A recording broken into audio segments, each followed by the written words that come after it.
Со промената на времето и продорот на поларен бран издржавава. Многу родители се исплашија и не ги пуштаат своите деца надвор од страв дека побрзо и полесно ќе се разболат, додека парковите и игралиштата се празни, а децата се повеќе се играат дома или во игротеки, каде што поради затворениот простор ги демнат вирусите. Од друга страна, педијатарот Александар Сајковски не потсетува дека колку е надвор поладно, толку во воздухот има помалку причинители за болести.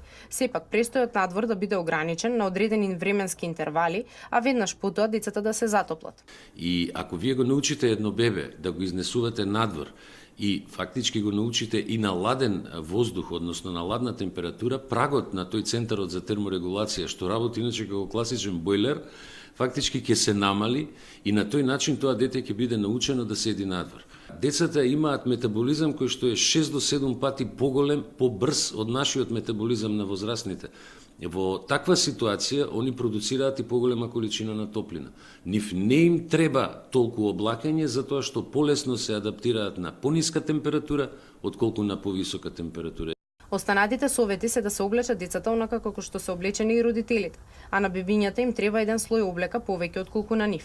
Секако овие ниски температури кои ја зафатија Македонија ги мобилизираа и здравствените институции, кои соодветно одговорија на потребите на граѓаните, бидејќи само во Скопје има околу 3400 интервенции за изминатиот период. Доктор Татјана Баевска-Вучковик не информира дека за време на овие минусни температури 8 мобилни екипи остануваат дежурни на терен.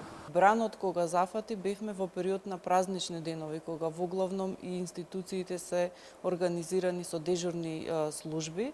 Меѓутоа одговоривме на вистина совесно и добро во однос на потребите на граѓаните, а службата во овие денови работеше со 30 до 35% зголемен обем на работа.